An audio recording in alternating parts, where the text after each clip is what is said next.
নির্বাচন যে তফসিল ঘোষণা হয়েছে তাতে আমরা মোটামুটিভাবে সন্তুষ্ট।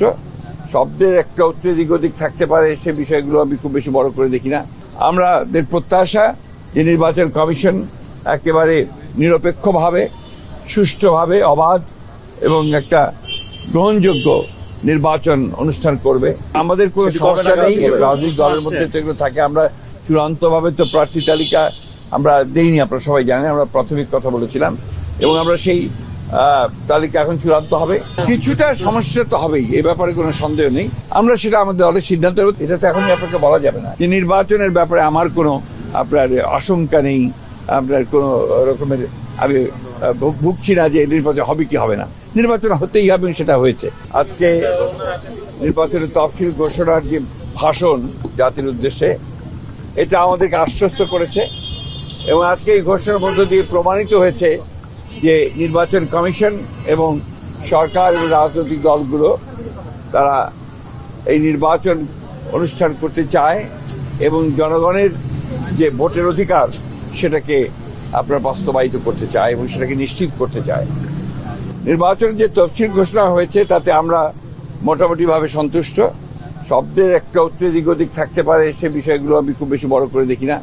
মূল বিষয়টা হচ্ছে যে আজকে 2026 সালের ফেব্রুয়ারির 12 তারিখে যে নির্বাচনের ঘোষণা হয়েছে, একই সঙ্গে জাতীয় সংসদ নির্বাচন এবং গণভোটের নির্বাচন, যেটা আমি মনে করি যে বাংলাদেশের রাজনৈতিক ইতিহাসে নিঃসন্দেহে একটি অত্যন্ত বড় উল্লেখযোগ্য একটা ঘটনা এবং এটাকে সুষ্ঠুভাবে পালন করা এবং সেটাকে অনুষ্ঠান করা, এটা নির্বাচন কমিশনের দায়িত্ব।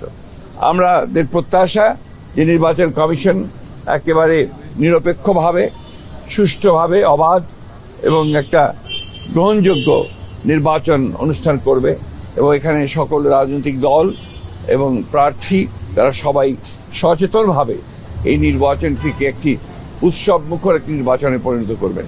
কারণ হচ্ছে যে আমরা সবাই জানি যে বিগত 15 বছর এই দেশে নির্বাচনের নামে প্রহসন হয়েছে, গণতন্ত্রকে ধ্বংস করা হয়েছে। সুতরাং আজকে আবার একটা সুযোগ সৃষ্টি হয়েছে ছাত্র জনতার গণ অভ্যুত্থানের মধ্য দিয়ে। আমরা আজকে একটা নতুন নির্বাচনের মধ্য দিয়ে একটা জনগণের প্রতিনিধিত্বমূলক একটা পার্লামেন্ট আমরা গঠন করতে সক্ষম হব।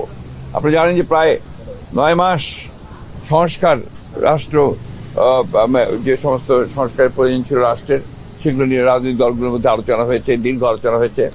অনেকগুলো বিষয়ে আমরা একমত হয়েছি, কতগুলো বিষয়ে একমত হতে পারিনি, সেগুলো গণভোটের মাধ্যমে আসবে।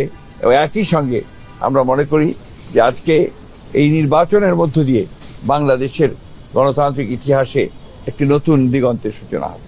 আমাদের কোনো সমস্যা নেই, রাজনৈতিক দলের মধ্যে তো এগুলো থাকে। আমরা চূড়ান্তভাবে তো প্রার্থী তালিকা আমরা দেইনি, আপনারা সবাই জানেন। আমরা প্রাথমিক কথা বলেছিলাম এবং আমরা সেই তালিকা এখন চূড়ান্ত হবে, হয়েই গেছে, প্রায় চূড়ান্ত হবে।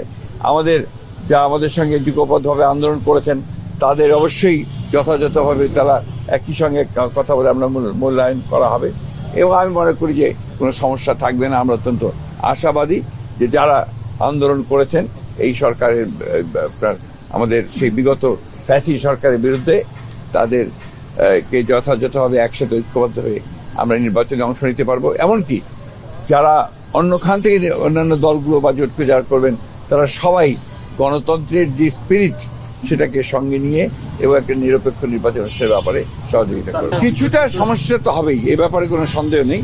তা আমার মনে হয় যে যদি আমরা এই বিষয়গুলো নিয়ে সবাই কাজ করি তাহলে সেগুলোকে আমরা উতরাতে সক্ষম হব। আমরা সেটা আমাদের দলের সিদ্ধান্ত নেব। তবে এগুলো তো এসেই গেছে, প্রচারণার ব্যাপার তো এসেই যাবে। আমাদেরই প্রস্তাব ছিল একই দিনে গণভোট এবং আপনার নির্বাচন অনুষ্ঠান হোক। এটা তো এখনই আপনাকে বলা যাবে না। এটা তো আমরা আমাদের মধ্যে আলোচনা করে আমরা ভোটারদের কাছে যাব। না, নিঃসন্দেহে অত্যন্ত আনন্দের দিন একটা। আমি তো সেই জন্যই প্রথমে বলেছি যে আমরা আশ্বস্ত। এর কথা আমি আপনাদের কিন্তু বরাবরই বলেছি যে নির্বাচনের ব্যাপারে আমার কোনো আপনার আশঙ্কা নেই, আপনার কোনো রকমের আমি ভুগছি না যে নির্বাচন হবে কি হবে না। নির্বাচন হতেই হবে, সেটা হয়েছে, ঘোষণা হয়েছে এবং ইনশাল্লাহ নির্বাচন হবে। তারা হচ্ছেন শঙ্কাবাদী।